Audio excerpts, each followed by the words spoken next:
Good afternoon to you. 3:06 now, News Talk 105.9 WMAL, where we are making sense of the news. Coming up today, Curtis Houck joins us at 3:30 from NewsBusters. The media running wild with a Biden campaign hoax today. And things are only getting crazier as we move closer to the election. Curtis Houck will break it all down for us. Margot Cleveland is here from The Federalist to react to the big First Amendment oral arguments today before the United States Supreme Court. An important oral argument playing out today. Margot has the update there. John Levine will be with us at 5 o'clock from the New York Post. We talked to him about Kamala Harris, her family getting involved in yet another scandalous fundraiser to support bad people. Why did they do that? And you can join us at 888-630-9625. 888-630-WMAL. Yeah, remember Kamala Harris raised money for people who destroyed Minneapolis? She's like, you know who deserves help right now? The criminals in Minneapolis. Let's raise money for them. That was her plan. Her daughter, her stepdaughter, very much like her.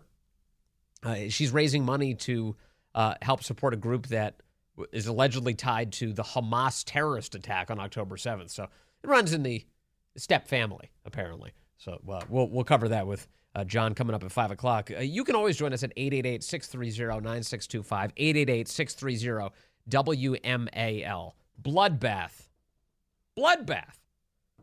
It's going to be a bloodbath. It's the word of the week already, and it came first and foremost out of Donald Trump's mouth, and then, of course, it was distorted into something unrecognizable by all of his critics because they don't have a good reason why you should vote for Joe Biden again, why he should be in office ever again. So they just have to make stuff up about Donald Trump who's running against him.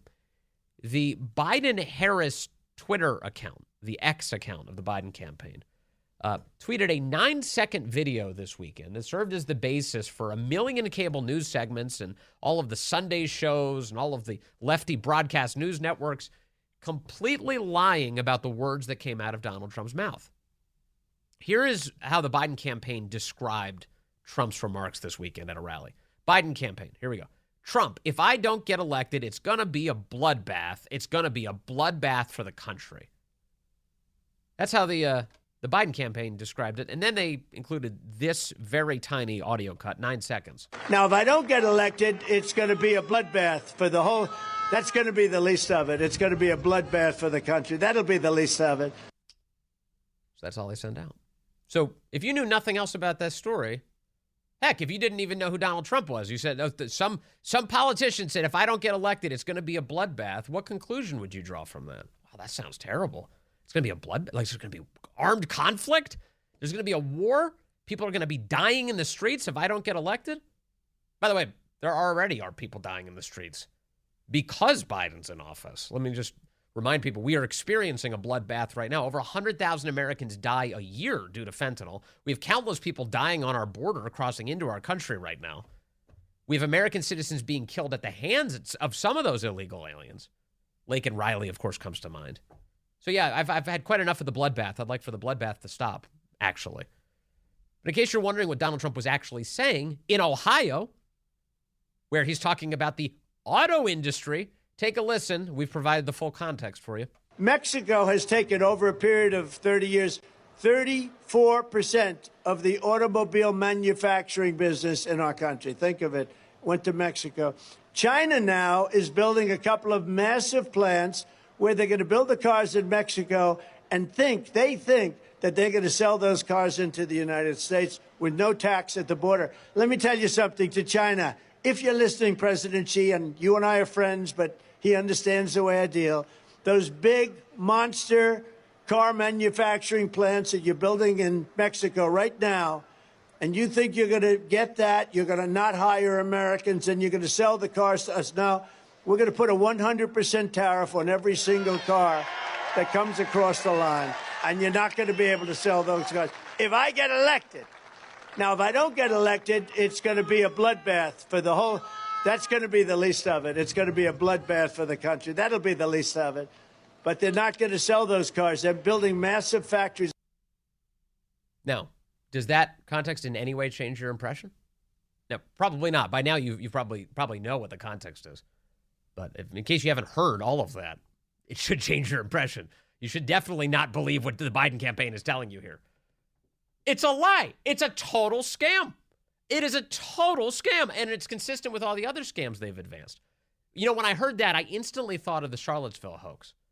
Remember the claims about, Donald Trump said that white supremacists are good people. Do you remember this? It was like a whole full-blown thing.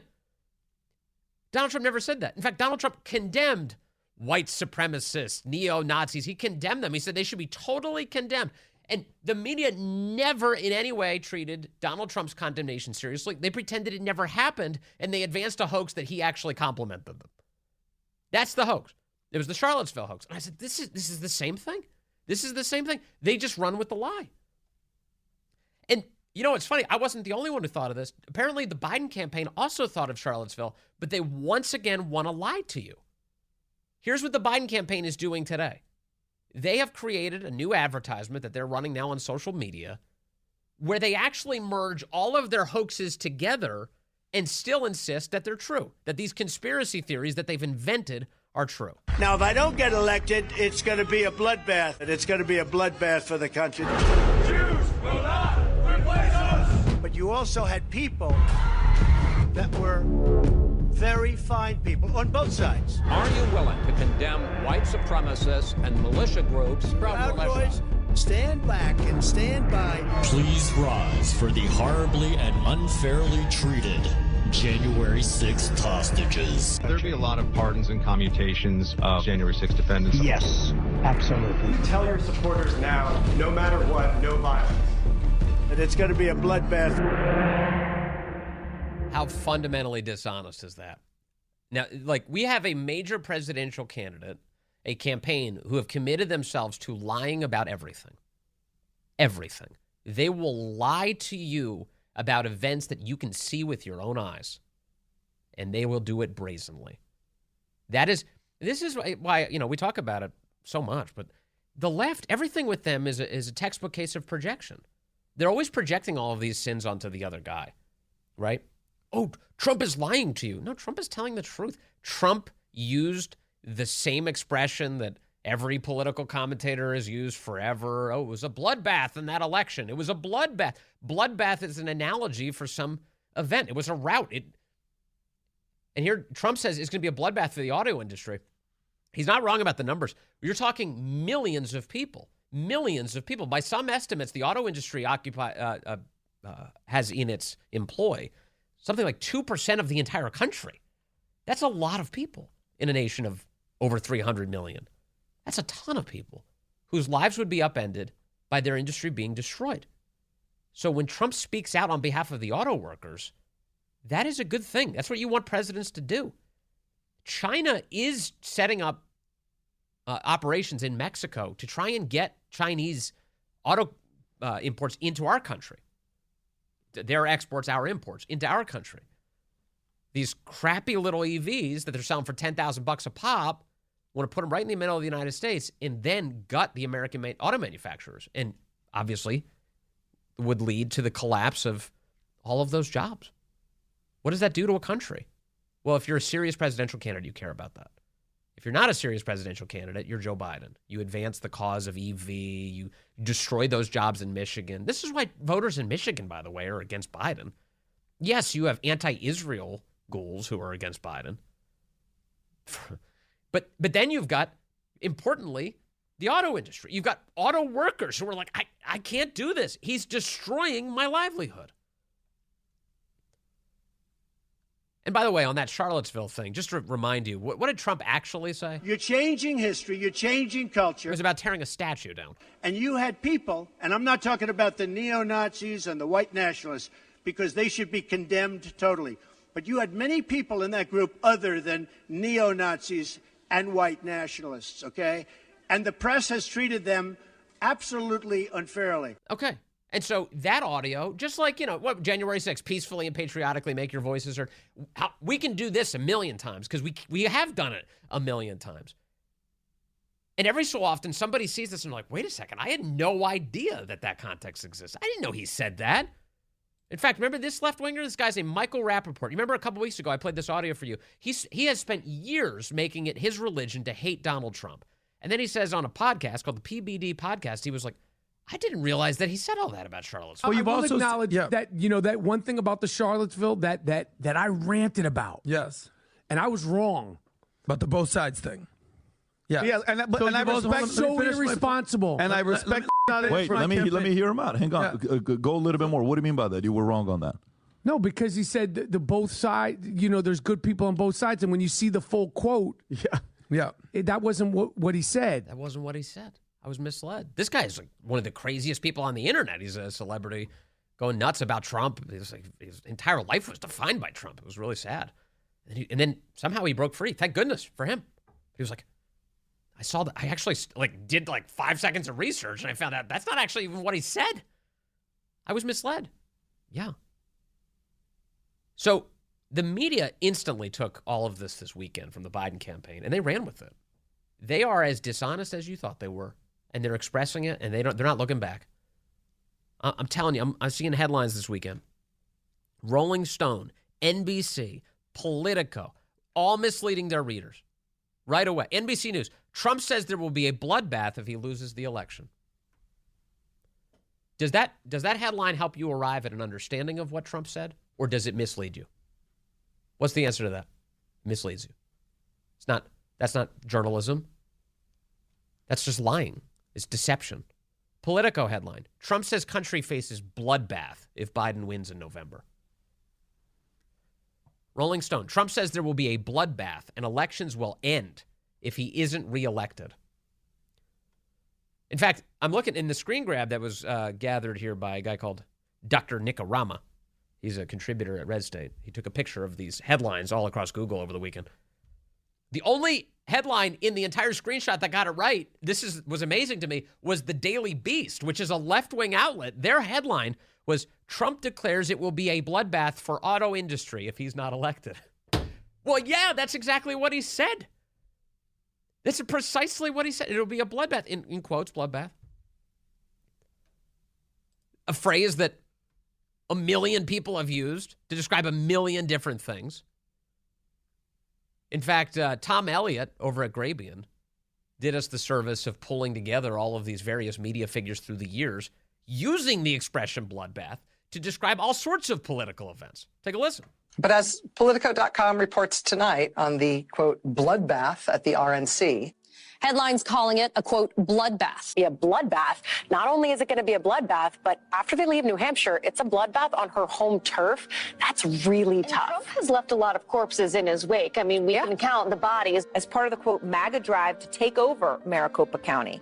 And the headline refers to it as an impending bloodbath. Columnist Charles Blow has a new piece for the New York Times entitled A Biden Bloodbath. 2018 midterms, you can bet that they 100% are fearing a slaughter. In fact, the word bloodbath and massacre come up frequently. The Republican Party will be destroyed. It's going to be a bloodbath. There's going to be a bloodbath one way or the other. Bloodbath for Bernie Sanders. It's been a bloodbath there, shaping up to be a bloodbath. Head off a bloodbath in next year's crucial midterm. Off-year elections are often a bloodbath. This week's bloodbath for Democrats. And it doesn't stop. I've got another, couple minutes of audio. It's the same thing over and over. They've said it, and nobody batted an eye. It's like it's the kind of like sensational language you use to describe something for a fact.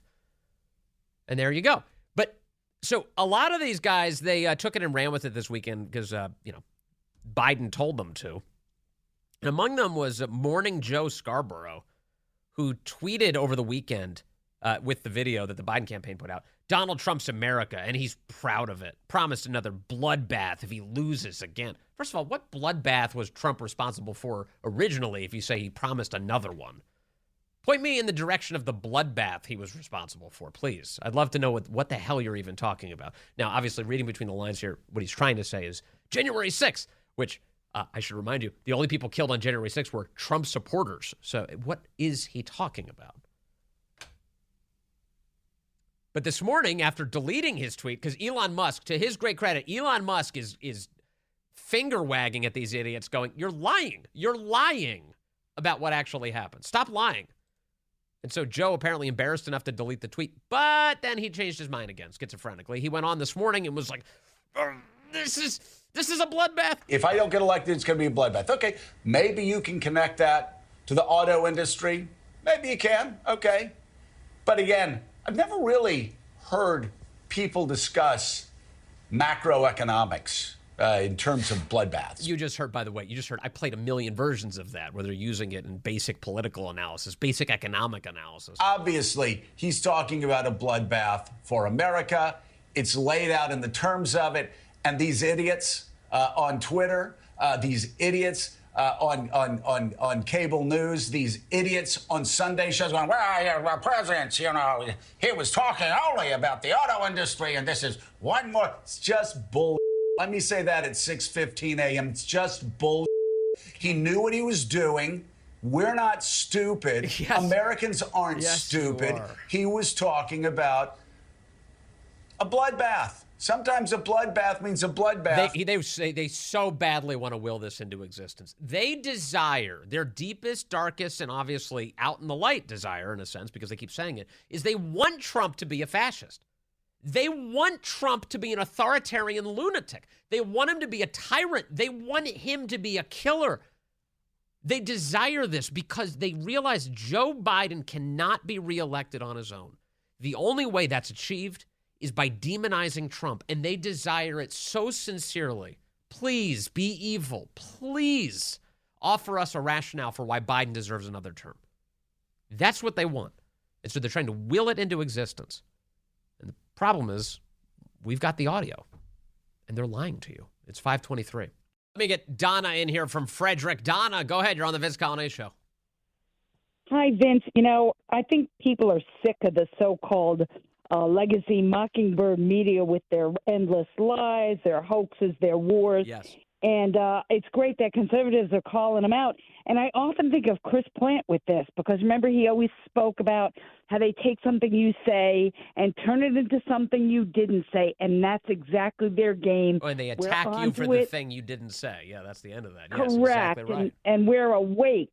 We are so awake, and we're more educated than ever.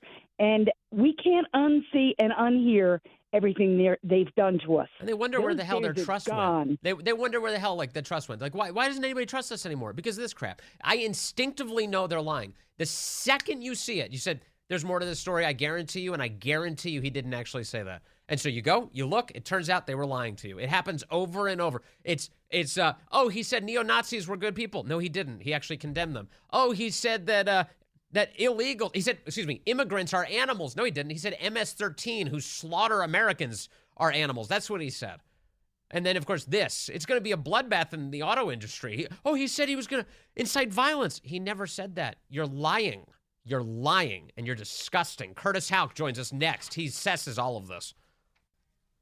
All right, good afternoon to you. It is 3:36 here at News Talk 105.9 WMAL, where we're making sense of the news. You can join us today, 888-630-9625, 888-630-WMAL. Margot Cleveland coming up from the Federalist at 4 o'clock.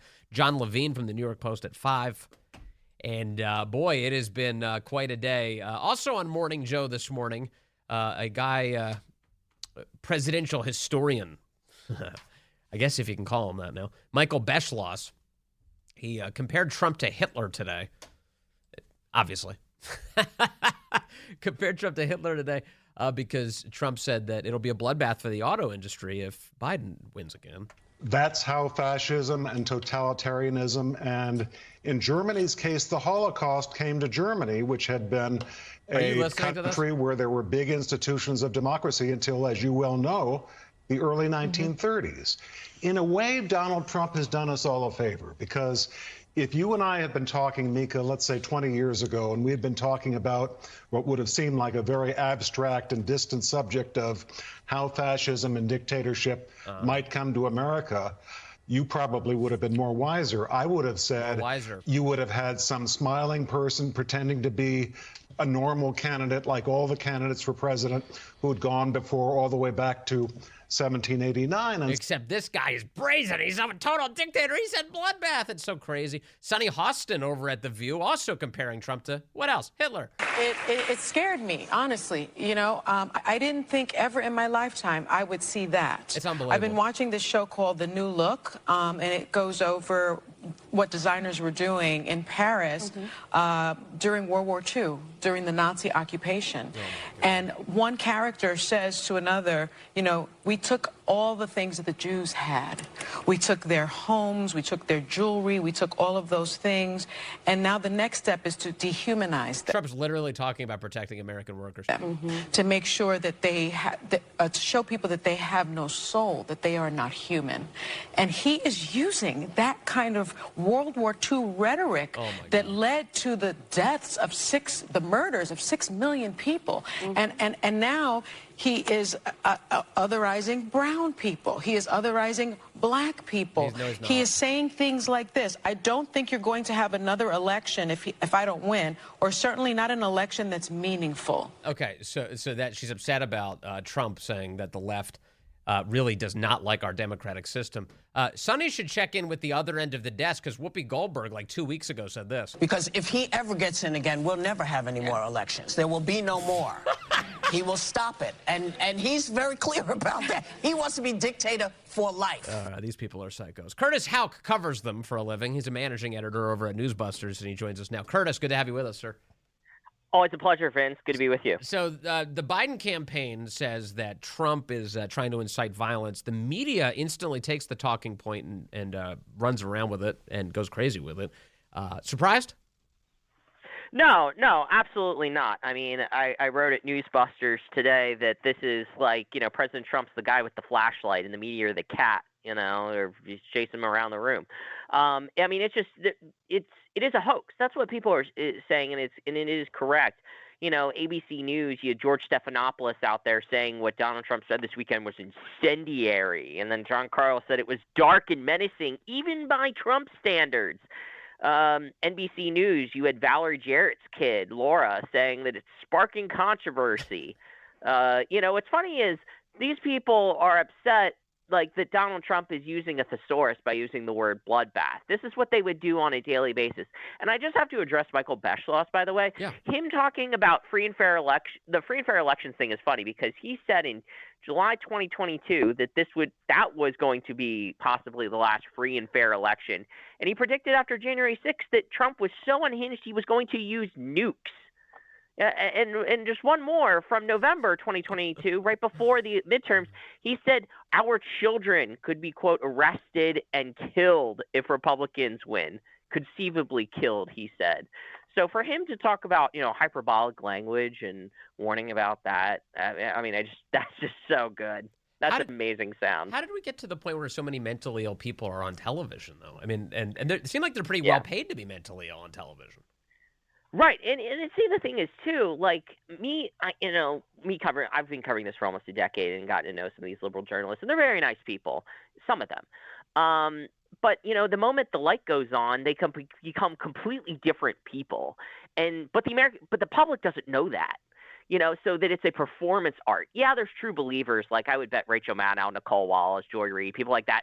Michael Beschloss definitely believes the stuff that they're selling. You can just tell their like veins are bulging in their eye, you know, faces are just like they're melting down.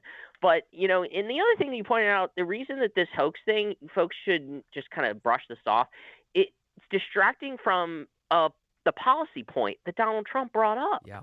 You know, and we found last year that it was about a 9-to-1 disparity, 992 minutes to 121 minutes coverage of Donald Trump and his Republican opponents, what they believe about policy versus the Trump trials and indictments. So it's almost a 10-to-1 ratio between policy versus, you know, the indictments. Yeah. And that shows the media's priorities. Well, I mean, if I was an auto worker and I heard all of this and I had a true understanding of everything that was going on, I'd be so far in Trump's corner, it's unbelievable. I'd be totally against Biden. Like, you're lying to me about this? He straight up said what would happen to my industry would be a bloodbath. I don't want that to happen. And you lie about it. It's just disgraceful. And to your point, I want to play some of this audio. This is all courtesy of Curtis Houck. You have audio of some of the news outlets today, purported news outlets, making the claim that Trump said something, quote, incendiary or dark. Here's George Stephanopoulos and Jonathan Karl. We're at the latest now in the race for the White House. And the incendiary speech from Donald Trump at a rally over the weekend with praise for the January 6 convicts, attacks on immigrants as subhuman, and a warning of a bloodbath for the country if he's defeated. Chief Washington correspondent John Carl has the story. Good morning, John. Good morning, George. Even by Trump standards, Donald Trump's speech over the weekend was dark and menacing. Dark and menacing. Incendiary speech. Honestly, if you listen to the 1-minute clip that I played at the top of the show, it sounds like the most routine political statement that anyone would say. Not just Donald Trump, just saying, hey, if we let China take advantage of us, it'll be a bloodbath for our auto industry. We shouldn't do that. Right. I mean, the media use the word bloodbath to describe layoffs, like mass layoffs, Yes. or when, in sports, when they talk about coaches being fired at the end of a season. That word is used all the time, but because Donald Trump used it and he kind of riffs, he repeats himself at times, when he's trying to really make a point, it's somehow, far worse because Donald Trump said it and the crowd laughed. Oh my gosh, this is so terrible. Yeah, it's very clear that if you actually listen to what he said in terms of policy, it makes complete sense. And the other thing, too, is because it's an electric vehicle and all the technology involved with that, it's a national security concern involving China. And that's also something else you don't want to open these can of worms, TikTok, that's just another issue where, the Chinese Communist Party is eating our lunch. And Donald Trump says, no, we're not doing that anymore. Yeah. And for Joe Biden, that would be interesting. The other thing, the last point I'll make is Michigan. The reason that the media are skirting this issue shouldn't be lost as well. The fact that what state would be perhaps most affected by this? Michigan. And what are they trying to do in Michigan right now? They're trying to kowtow to the pro-Hamas crowd in Dearborn and the other communities there in and around Detroit. So they're already, just hemorrhaging voters there that might not support Joe Biden. To have a line out there from Donald Trump running about electric vehicles and that your industry is going to go bye-bye under Joe Biden is EV demands. Yes. That would be a blowout. By the way, Biden, in terms of Biden's language, he's been far more provocative in every single way than Donald Trump ever has. Donald Trump talks about MS-13 murderers as animals, and the media goes, oh, he's saying immigrants are animals. No, he's not. Literally pay attention for 5 seconds. But Biden will say stuff like, MAGA extremists dominate the Republican Party. He's inciting his base to believe that his political opposition are literal extremists. I mean, for instance, the Speaker, the former president, and the MAGA extremists are cut from a different cloth. They treat these folks. He can barely get the words out. They think they're a threat. They think that somehow we're going to go. But Biden does this all the time. What happens if you have a state changes the law saying that children who are LGBTQ can't be in classrooms with other children? Is that legit under the way the decision is written? What are the next things that are going to be attacked? Because this MAGA crowd is really the most extreme political. Yeah, I mean, this too. One more. Senator Rick Scott of Florida, United States Senator, who's leading the Republican National Senatorial Campaign Committee, released what he calls the Ultra MAGA Agenda. It's a MAGA agenda, all right. Let me tell you about this Ultra MAGA agenda. It's extreme, as most MAGA things are. So in other words, he's being way more provocative than Donald Trump using a bloodbath analogy to describe the destruction of the American auto industry. Oh, yeah, and you just rewind, Vince, to the State of the Union. What did he do when he began his State of the Union address? He talked about the threat of Nazism, i.e. the Republican Party, and then he also brought up the greatest threat to our democracy since the Civil War. Yes. So, again, he's drawing the Confederacy analogy, and the media reacted to that by saying he was fiery and he was blunt in making these opening comparisons. His speech in Atlanta a few years ago, saying that they're the new Jim Crow, Jim Crow 2.0, George Wallace. I mean, we could go on and on and on with the incendiary language. Yes. It's a case of projectionism. And the media don't care about it because they support this. When Joe Biden speaks that way, he is speaking to his base, which is the news media. So how much of a game changer has Elon Musk been in these conversations on X? I've noticed that what ends up happening now is at light speed that people are providing the full context of all of these news events on Twitter. And in fact, there's these community notes that appear underneath these lies. So when, say, Joe Scarborough tweets a lie out, suddenly, boom, there's a fact check right underneath it. And he looks like a complete idiot, to the point that he deleted his own tweet yesterday accusing Trump of advocating for an actual bloodbath in America. How much does Elon play into this? Oh, I mean, absolutely. I mean, first of all, in those tweets, if you're subscribed to get Elon bucks, Twitter monetization, that post is defunded. You can't make money based on that tweet if it's community noted. So there's a financial incentive, and I also think too, giving power to the people to write community notes. More than just the gatekeepers, the so-called fact checkers, the people that worked under the previous regime at Twitter to be able to write community notes. The American people are really smart. There's smart people out there on Twitter. We make fun of Twitter all the time, but there's a lot of smart people on there. And, the idea that only certain people can be fact checkers, like, PolitiFact and Snopes, to tell us what's true and what's not true, it's just a complete farce. They want us to think we're, speaking of suckers and losers, they want us to think we're suckers and losers, and we need to listen to them. That's one of my favorite things, I think, maybe about Elon's reign on Twitter, the fact that community notes has been opened up to a much broader base of people, and that people can vote on it. It's amazing. Yeah. I think it's been a meaningful game change. And Elon, over the weekend, he was getting more and more explicit about what needs to happen now. He says we need a red wave or the country's done. He said, it's very interesting to see his involvement in all of this. Thank you very much. Curtis Houck over at NewsBusters. As always, great to talk to you. Thanks for keeping an eye on all this craziness. Yeah, no problem. Take care, Vince. 3:49 now. Okay, let's go to the phones. I've got Luis calling in from Maryland now. Luis, you're on the Vince Coglianese Show. Hello. Hey, how you doing? Good, sir. Hey, I have to say that your team is great, and you do great in the afternoon, better than in the mornings. I've been listening to you since you started around here. And one thing is that it seems like everybody's missing the point that somebody has to tell Trump to stop giving the media all these jewels so they can turn it around and giving him so much trouble. You have to spend 2 days defending the guy. And it's pointless. He has to do something about it. He has to get a speech and then stop. Well, what should he do? Leave so much. But what should he do? So he should just stop talking entirely? How should he do this, Luis? No. No, he has a big team.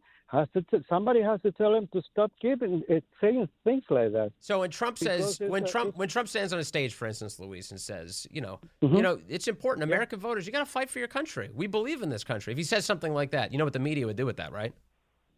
No, yeah, you're going to flip it around. They're going to flip it around. So what is he supposed to do? He's got to. I'd rather he be honest 100% of the time than guarded and diplomatic and cowering at 10% of the time. You know what I mean? Don't you think? No, I understand plenty, but something's got to be done about it because it's too much time to waste on these people like that. No, I think it exposes them, though, Luis. I think that this has the effect of exposing them as ludicrous. This is why the media trust is so rock bottom because of these types of attacks. They'll come out and they'll say something that's so obviously untrue. And Americans are more literate right now about their news consumption, I think, than they've ever been. They see this and they go, this isn't good. This is idiotic. This is insane. And in the end, I think it helps Trump. I really do. But it's just amazing. Well, yeah. Yeah, no, it's a good point because it's the same with the mugshot. Yeah, the mugshot? Are you serious right now? How many? They launched all these indictments against him in his final year before he becomes president? Yeah, no, but the mugshot helped him a lot. Everybody that didn't believe in him before, now they do. So if I understand you correctly, Luis, I think you've arrived at this conclusion. Trump should just keep on being who he is. Yes. Yeah. All right. Good. I just wanted to make sure. All right, Luis. Thanks for the call, man. Luis, it was. But yeah, I know. Every so often you get that impulse. You're like, but Trump's creating some trouble for himself. I'm telling you, you're dating your conversation here. That's 4 years old now. Don't worry about that anymore. The left, if Trump doesn't say it, the left will make it up and claim he said it. They just literally will do anything to destroy this man because that's how much contempt. It's not just about him, although it is about him. It's about you. They have contempt that you would choose a different path, and especially that you would choose Trump. That's the most offensive thing you could do to them. So that's why you should do it. Offend them.